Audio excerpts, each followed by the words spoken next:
Sponsored by CuriosityStream. Now, with Nebula. I've been using the iPhone 11 and the iPhone 11 Pro day in, day out since just after Apple introduced them, roughly 3 months ago this week. In that time, I've shot the hell out of them, including a ton of B-roll for this channel. I've crushed the batteries through multiple international trips and Pokemon Go events. I've dropped them in my pockets with keys and other phones and just plain dropped them, including into the river. And here's how they've held up. I'm Rene Ritchie, and this is my long-term iPhone 11 and iPhone 11 Pro review, 3 months later. And sure, fine, vector. Apple announced the iPhone 11 and the iPhone 11 Pro as having the toughest glass ever on a smartphone, and I've kind of proven that both true and false at the same time.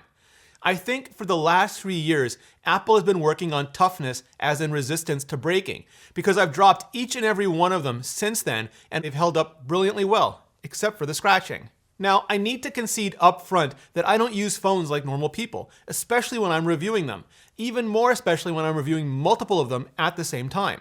Now, I'm not jerry-rigged anythinging them, but I am stacking them on concrete rocks for product shots. I'm quickly dumping them in my pockets with keys and other phones as I move between shots and tests, and nothing, in my experience, scratches a phone's screen like another phone's camera housing. But even still, it just feels like iPhones are scratching a little bit faster and more frequently than they used to, at least for me. My friends who bought iPhone 11s and 11 Pros at launch and use them far more normally than I don't have any scratches, so factor that in as you will, and maybe get a screen protector if you're not super gentle either, and worry about it. Also, while the scratches annoy the hell out of me in theory, when the screen is lit up, I don't even really notice them. Still, I hope Apple is working on the chemistry and/or materials to make them as scratch resistant as they've been drop resistant. Originally, I found the iPhone 11 camera bump to be all shades of fugly. Same with the Pixel 4s. Like people were running around slapping emoji surprise faces on all of the phones. The iPhone 11 Pro I liked slightly more just because it looked like an old timey-wimey 3-lens camera, especially in Leica Safari Green. I mean, midnight green. Now, I'm just kinda okay with all of them. Apple gets blasted so always for putting form over function, but whenever they put function over form, like with these giant camera bumps or the smart battery hump, they get blasted even more. Credit to them though, they leaned into these camera bumps, hard, like damn near horizontally, with the bump and the lenses front and center in ads and on billboards. And I can see why. The cameras work fantastically well, so more like this please. I did an entire deep dive camera review a couple months ago, so in the interest of keeping this video as brief as possible, I'll link to that video in the description and just give you the TLDR now. Here are the comparisons I shot previously, with the iPhone 11 going all the way back to the iPhone 6 and 6S. The year-over-year improvements aren't always obvious, but in retrospect, they're eye-popping. And here's how the iPhone 11 compares to the Pixel 4. Pixel 4 wins on consistent coolness, segmentation masking, and super res zoom. iPhone wins on warmth, real-time previews, and zero shutter lag. The rest is personal taste and a toss-up.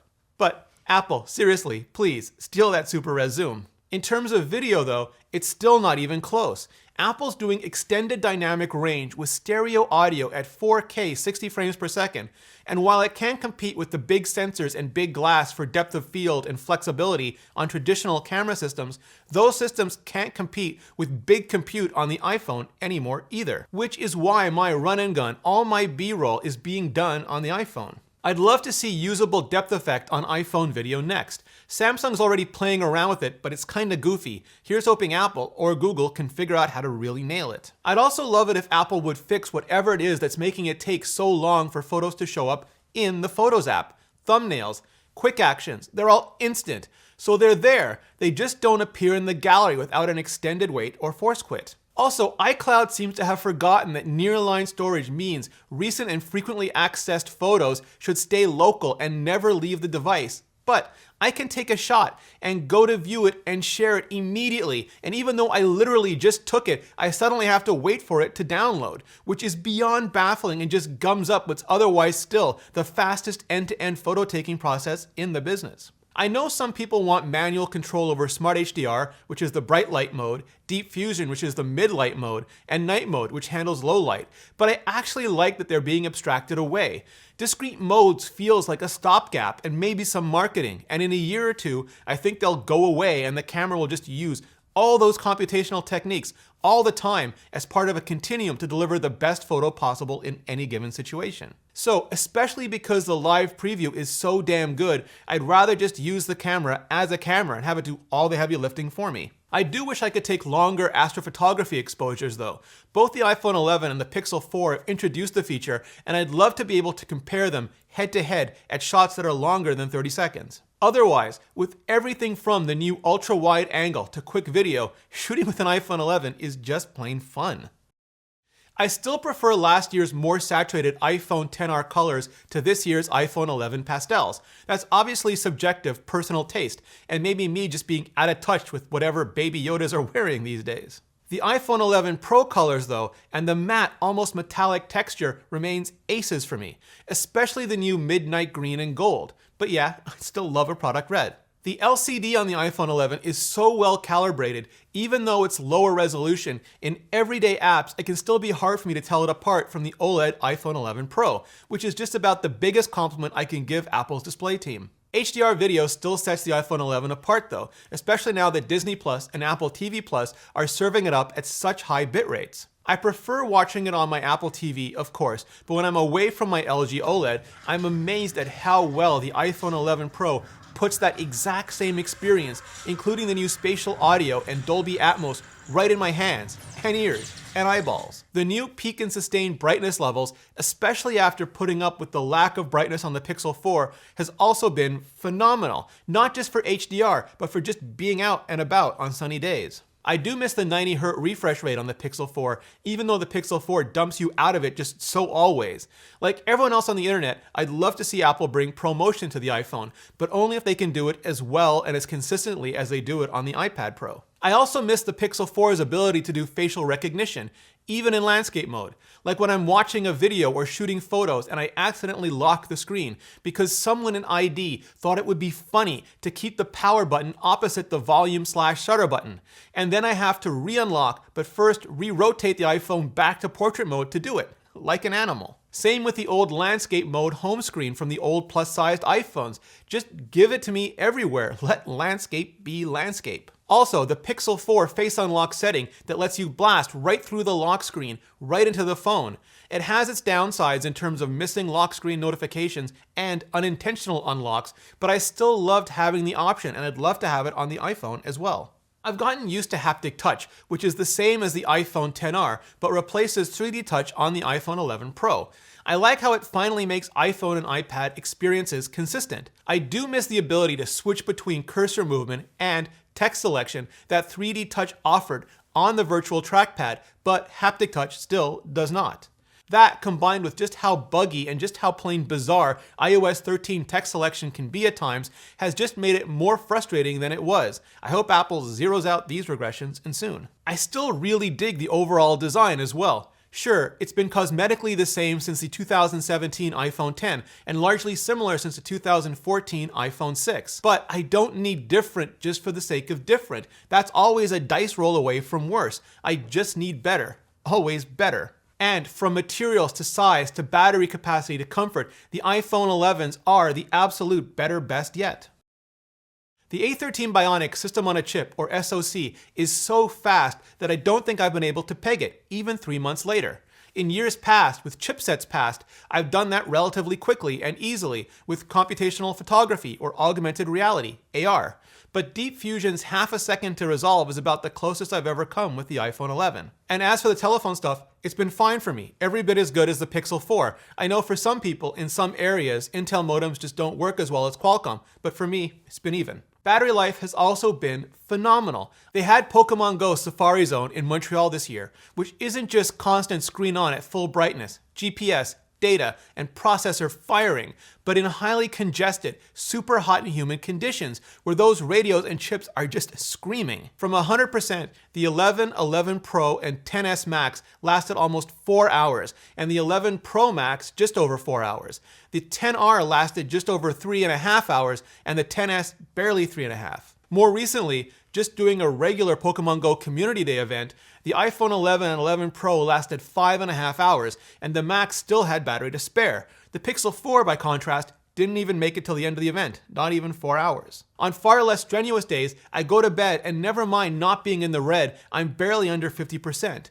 Many days I can go almost 2 days between charges, especially on the 11 Pro Max. Add in the new smart battery cases, and I figure I could go a weekend. For years now, in these reviews, I've been asking Apple to address the more power-hungry things people now do regularly, if not constantly, with their phones. Social media, emphasis on posting and watching so much media, streaming video, location-based gaming, photo filters, all of it. With the XR, Apple made huge progress, but it was an outlier. Now, with the 11, they're fully there with every model. As much as Apple believes lightness is tied to user experience because no one wants to game or read or watch or whatever for hours on end with a brick they can't keep holding up, there has to be a balance, and the iPhones 11 are it. Now we've got 5G and even more AR coming over the next couple of years, so please, at the very least, hold this new line.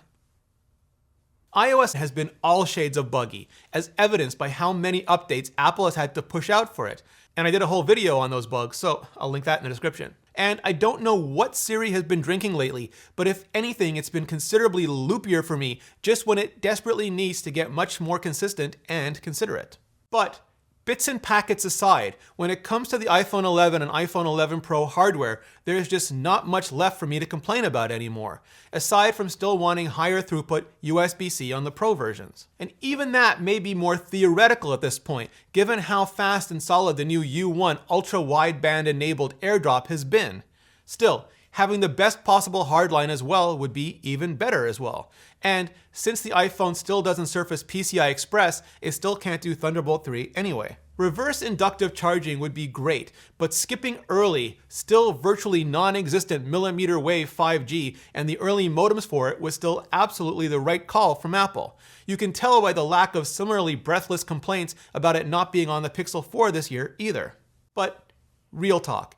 As everyone who's been watching this channel for a while knows, months ago, before the iPhone 11 was even announced, when so many people in tech were looking at the spoilers and saying the iPhone 11 was going to be boring and iterative and a must skip, right here, right in these videos, I was talking about how everything from the new camera system to the U1 chip was really solid and really cool and was going to make the iPhone 11 really can't miss. And while I certainly don't hate and won't hesitate to say I told you so, I think almost all the other reviews by all the other reviewers since, and just everyone who's been using it for the last few months really bears that out. Especially now that Apple has cleaned up the branding and set the iPhone 11 as the new baseline, starting at $699, and giving almost everyone almost everything they need at that price, and even more with a jump to 128 gigabytes for an extra $50, less if you have a trade-in or if you sell your old phone on your own first. All in all, they're terrific phones, terrific cameras, and their silicon is so far ahead you'll have years of headroom for updates and apps. And given the more recent spoilers, if you like this design or need an LCD display or want a smaller phone with 3 cameras, the iPhone 11 may well be the upgrade to get. Either way, my overall advice remains unchanged. Always wait until you really need a new phone, then buy the best phone you can afford and enjoy the hell out of it because there'll always be something new and many things next. And if 3 months later that's the iPhone 11 or Pro for you, then you'll really enjoy it. Especially for watching CuriosityStream, now with Nebula. Nebula is the video platform built by and for independent creators like Legal Eagle, Tirzu, Lindsay Ellis, Wendover, Kento Bento, Super Bunny Hop, 12-Tone, and yours truly. We're building it because we want a place for education-y creators to try out new content ideas, ones that might not work so well on YouTube, or for people who, for privacy reasons, simply don't want to watch on YouTube. And because it now comes bundled with CuriosityStream, you also get access to thousands of documentaries and series, like Trek Nation, from the son of the creator of Star Trek, that explores his famous father's creation and how it's affected people. By signing up, you won't just be helping me out, but the entire educational community, as we work together to build a place where we can better create the content you really want us to create. Just go to curiositystream.com/vector for unlimited access to the world's top documentaries and nonfiction series, and now Nebula as well, and enter the promo code VECTOR to start your membership completely free for the first 31 days. Thanks CuriosityStream, and thanks to all of you for supporting the show. So, That's the review, at least my review. If you like this video, please hit the button and share it so more people can find out about the channel. It really helps. Subscribe if you haven't already and haptic touch that bell gizmo. That way YouTube will actually alert you when future shows go live.